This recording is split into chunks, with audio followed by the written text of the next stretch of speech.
Assalamualaikum warahmatullahi wabarakatuh. Akkam jirtu hordoftoota keenya kabajamoo kanneen channel Afrikaa Samsung irratti nu hordoftan. Egaa nageenya keenya bakka jirtan hundatti isiniif qaqqabu. Tole egaa hordoftoota keenya barnoota keenya kanarratti walitti deebinee jirra. Egaa barnoota keenya kanarraa keessatti aappii tokko fayyadamtan jechuudha. Intiroo baay'ee gaarii yookiin immoo baay'ee qulqullina qabu hojjechuudhaaf kan tola jechuudha. Tola hojjechuudhaaf akkamitti isin dandeettan isin agarsiisa. Hamma xumura viidiyoo kanaatti daawwadhaa isin jedha. Egaa hordoftoota jechuudha aappiin kun qarshiidhaan jechuun yeroo hojjetan jechuudha. Intiroon isin hojjetan sun qarshiidhaan jechuudha. Waggaa tokkoonis jira akkasuma ji'aanis jira jechuudha. Kaffaltii isaas wajjumaan ilaalla jechuudha. Isin ammoo siistema biraa fayyadamuudhaan intiroo akkamitti akka isin hojjettan isin agarsiisa jechuudha. Egaa hordoftoota jechuudha aappii kana fayyadamtu. Aappiin kun isa kana jechuudha. Isa intiroo irraa hojjettan isa kana al tokkoof irra ni galtu jechuudha. Fakkeenyaaf aappii kana iddoon isin argattan ammoo Play Store irra argattu akkuma sanatti argitan kana jechuudha. Maqaan isaa Mojo jechuudha. Aappii kana ni buufattu erga buufattanii xumurtanii irra galtu jechuudha. Kanaaf egaa hordoftoota jechuudha aappii kana buufadhaatti fayyadamaa isin jedha. Kanneen jalqabaaf gara channel Afrikaa Samsung har'abtan ammoo barnoonni keenya tole channel Afrikaa Samsung subscribe godhaa. Video keenya kan daawwattan yoo jaalattan like godhaa, hiriyoottan keessaniifis qooda. Gaaffii fi yaada qabdan comment irratti nuuf katabaa isin jedha. Tole egaa hordoftoota jechuudha aappii kana erga buufattanii xumurtanii al tokkoof aappii kana irratti ni cufaaftu. Sana booda an dura banee jira. Isin ammoo jechuudha hayyama banuun isin barbaachisu kennitanii fi ni bantu jechuudha. Ni seentu erga seentanii keessi isaa haala kana jechuudha. Fakkeenyaaf wantoota garaagaraa qaba jechuudha. Faashina garaagaraa ittiin hojjechuudha. Fakkeenyaaf uffata faashina kanneen garaagaraa ittiin hojjetan asirratti jechuudha ilaaluudhaan haala faashinaatiin fakkeenyaaf warroonni biizinas hojjetan jechuudha. Faashin show wantoota akkasii hojjetanii beeksisuu ni dandeettu jechuudha. Photographies qaba wantoota garaagaraa qaba jechuudha. Kanaaf jechuudha kallattiimaan isin sarara kanarra harkisuudhaan digital iddoo jedhamu irratti dhuftu jechuudha. Asirra dhuftu intiroo keessan asirratti hojjettu jechuudha. Fakkeenyaaf as PC kanarratti hojjechuu dandeettu. Akkasuma jechuudha mobaayila irrattis hojjechuu dandeettu jechuudha. Bifa mobaayilaatiin asirrattis hojjechuu dandeettu jechuudha. Egaa hordoftoota jechuudha. Sana booda erga maal godhaa fakkeenyaaf amma isa kana irratti hojjedhee isin agarsiisa jechuudha. Isa PC kana irratti al tokkoof irratti ni cufaaftu. Sana booda maal gootu erga al tokkoof irratti cufaftanii booda suuraa inni filattu jechuudha. Suuraa filachuudhaaf maal gootu as iddoo asuma irratti ni cufaaftu jechuudha. Isa kana irratti erga haala kanatti cufaftanii booda suuraa barbaadan gaalarii keessaa ni filattu jechuudha. Fakkeenyaaf suuraa kana haa filadhu. Haala kanatti suuraa kana erga filadhee booda haala kanatti isiniif irra gala jechuudha. Akkuma isin agartan sana booda jechuudha maqaa kana maqaa gubbaa jiru kanarratti maqaalee kanneen jechuudha jijjiiruu dandeettu jechuudha. Maqaa chaanaala keessanii yookiin immoo maqaa YouTube keessanitti jijjiiruudhaaf al tokkoof asirratti ni cufaaftu. Sana booda jechuudha maal gootu iddoo raa'it yookiin immoo qalama kanarratti kiliikni gootu jechuudha. Sana booda maal gootu barreeffama kana jechuudha irraa haqxu jechuudha. Al tokkoof barreeffama kana argachuudhaan irraa haqxu.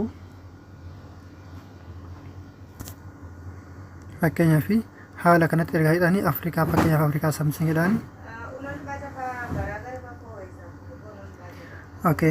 Afrikaa Samsung haala kanatti barreessaa. Sana booda isa gubbaas yoo barbaadan kan ol aanu kanas jijjiiruu dandeettu jechuudha.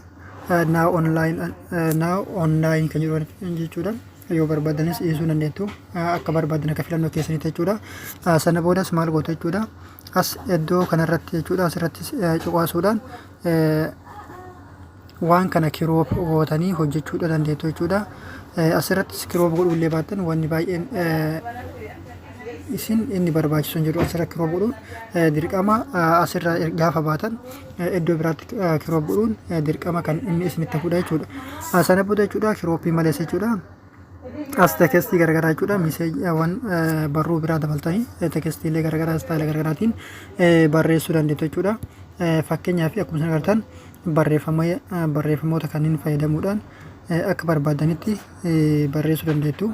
Fakkeenyaaf nama kanneen keessaa kan filadhee isin agarsiisa. mee tokkomaa filadha jechuudha.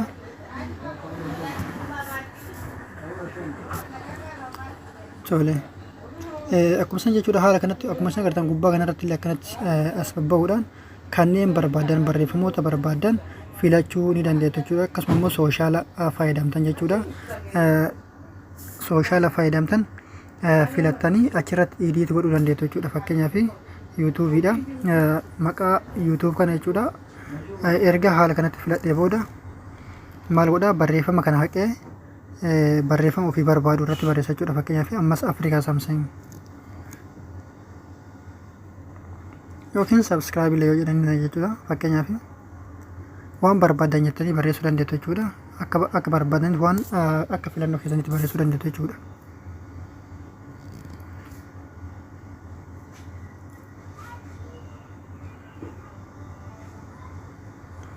Tole haala kanatti erga barreessanii xumurtanii booda maal gootu gubbaa kanarraa jechuudha iddoon okay jettu jirti. As jechuudha asirratti iddoo okay jettuun irratti kiliikii ni gootu. Yoo barbaadan qalamas jijjiiruu dandeettu jechuudha. Halluu isaas ni filattu jechuudha. Halluu barbaadanitti ni jijjiirtu jechuudha. Fakkeenyaaf dura adiirra ture haala kanatti nama gurraachatti jijjiiree jira jechuudha. Erga haala kanatti jijjiirtanii booda maal godhuu qabdu asirratti iddoo okay jettuunatti kiliik gootu jechuudha. Sana booda al tokkoof barruu kanarra qabdanii barruu kana haala kanatti barruu kanarra qabdanii barruu kana akkanatti siqsuudhaan maal godhuu qabdu barreeffama kana walitti siqsitan yookiin ammoo barruu kana quba keessanii qabdanii xiqqeessuudha dandeettu jechuudha. Walitti akkanatti haala kanatti siqsuudhaan xiqqeessuu dandeettu jechuudha. Erga haala kanatti xiqqeessanii booda maal gootu haala kanatti kun akkuma isin agartan haala kanatti isiniif idiit tahaa jira idiit tahee jechuudha. Erga haala kanatti idiit goonee xumurree maaltu nurraa eegama akkamitti daawloot goonaa kan jedhuuf fakkeenyaaf aappii kana dura jechuudha osoo isin daawlootiin godhin duratti waan tokko kafaltii isaas ilaaluu dandeettu jechuudha. Wanni kun aappiin kun piroodha. Yeroo baay'ee aappilikeeshinii piroo ta'an kafaltii barbaachisu jechuudha. Kanaaf erga xumurtanii booda maal gootu as keessa amma haaluma kanatti as iddoo kana jechuudha asirra cuqaasuudhaan haala kanatti ni baatu. Sana booda aappii mobaayila keessan jechuudha. Aappii kana ni buufattu jechuudha. Fakkeenyaaf aad iskiriin riikoordarii kana ni buufattu. Erga aappii kana buufattanii booda aappii kanaan iskiriina mobaayila keessanii kana waraabdu jechuudha. Fakkeenyaaf aappii kana erga buufattanii booda iskiriina mobaayila keessanii kana ni waraabdu jechuudha. Yookiin immoo viidiyoo asirratti hojjetaa jirtan kana ni waraabdu jechuudha. Erga waraabuu eegaltanii yookiin immoo waraabuu eegaltanii booda maal gootu as iddoo kanarratti cuqaasuudhaan as viidiyicha keessan kanarratti deebitu jechuudha. Haala kanatti viidiyicha keessan kanarratti deebitu jechuudha. Erga viidiyicha keessan kanarratti deebitanii booda maal gootu haala kanatti inni isiniif taphataa ofii isaatii dhaabatu haala kanatti sochii garagaraa agarsiisa.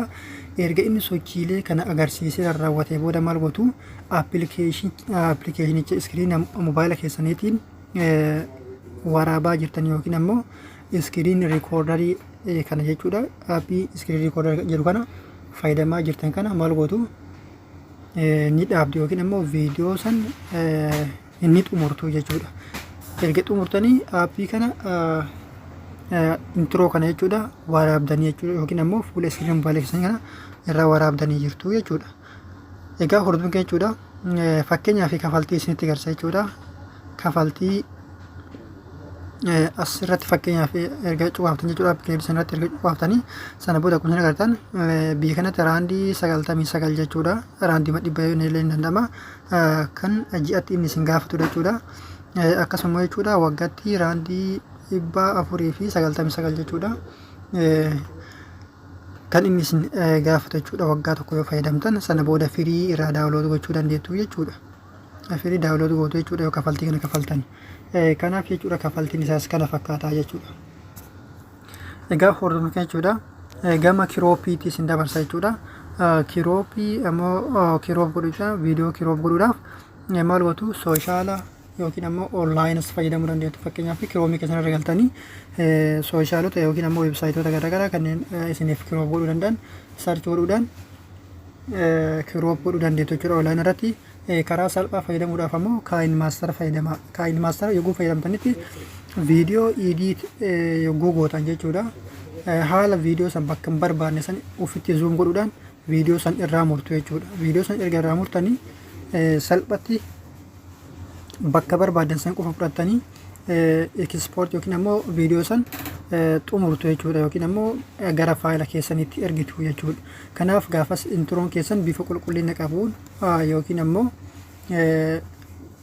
bifa karaa iddoon isin hin barbaanne tokko irraa hafee karaan isin barbaadan sun qofa irraa fudhattanii gara faayila keessanii gaafa ergitanitti haala gaariidhaan miidhagee isiniif sirraa'ee akka isin fayyadamtaniif akka namoota hawachuu danda'a jechuudha.